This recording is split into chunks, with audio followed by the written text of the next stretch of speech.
Hello everyone, this video is the quick revision video for the uninformed search technique.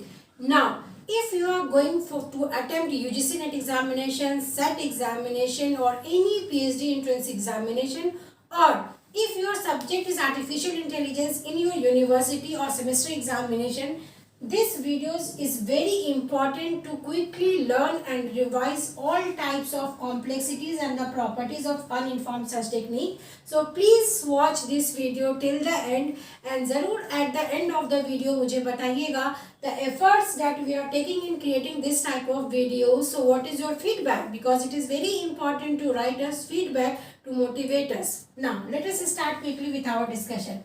Summary of uninformed search technique. So first question in the examination you will get what are the different types of uninformed search technique. तो ये सारे आपको नाम याद होना चाहिए. Breadth first, uniform, depth first, depth limit, iterative deepening and bidirectional. So you have 3 to 6. So this 6 search technique comes under the category of uninformed search technique. इसका ये मीनिंग नहीं है कि अगर आप अपने बुक्स को रेफर करोगे तो बुक्स में you can get different numerous uninformed search technique, कई सारे और अनइन्फॉर्म्ड सर्च टेक्निक है, बट यहाँ पे आपके ये जो 6 टेक्निक है ये इंपॉर्टेंट होते हैं किसी भी एग्जामिनेशन के पर्सपेक्टिव से, तो हमने सिर्फ यहाँ पे वही रखा है. ठीक है, चलिए. तो पहला क्वेश्चन आपको मालूम होना चाहिए, what are the search technique which comes under uninformed search technique. Now what are the different types of criteria?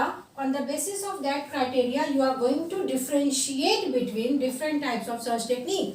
So first criteria is complete, second is time complexity, third is space complexity and the fourth is optimality. Now I am starting with the sequence. इसी sequence में याद रखिएगा because at the end of this video मैं आपको trick भी बता दूंगी कैसे याद रखना है. Now the first is breadth first search technique. So we have seen in the breadth first search technique it was complete, it was optimal, and when we talk about time and space complexity दोनों same है, that is the exponential. Now similarly uniform cost search technique which is equivalent to your BFS. तो आप check कर लो, this is same, this is same, this is same and this is same. ठीक है, तो याद क्या करना है कि BFS is equivalent to your uniform. तो in the examination इजीली आपको दोनों की कॉम्प्लेक्सिटी याद हो जाएगा. अब डिफरेंस क्या है, तो यूनिफॉर्म कॉस्ट में आप हमेशा चिपेस्ट कॉस्ट की बात करते हो ना, minimum cost, that is the cheapest cost.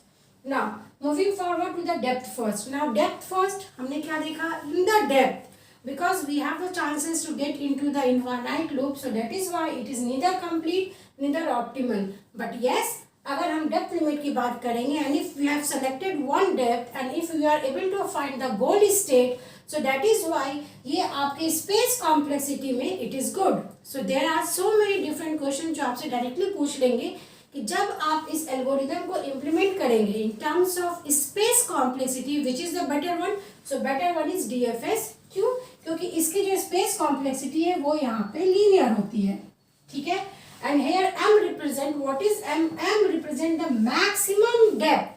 जितने भी नोड्स हैं उस नोड में जो मैक्सिमम डेप्थ आएगा वो आपके डेप्थ लिमिट में DFS में होगा. And what is B? B represent your branching factor and what is D? D represent the depth of smallest solution.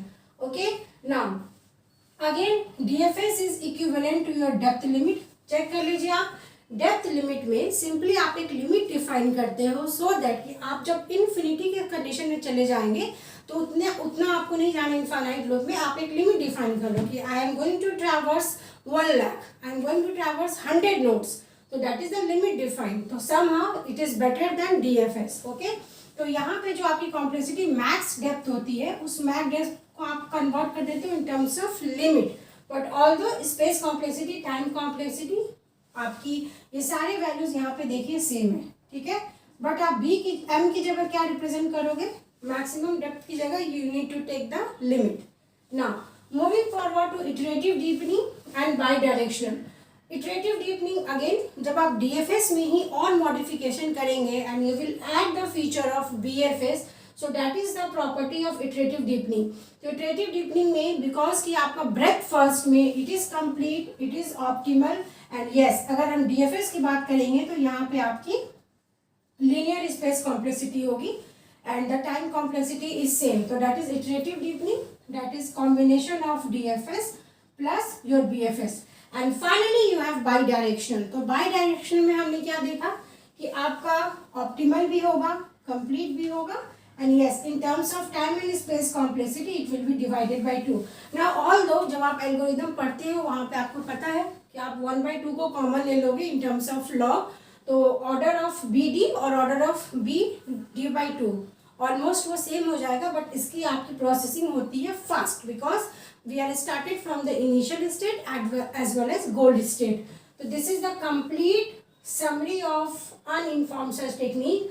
Now if you are preparing for any competitive examination, आप questions उठा के देख लीजिएगा.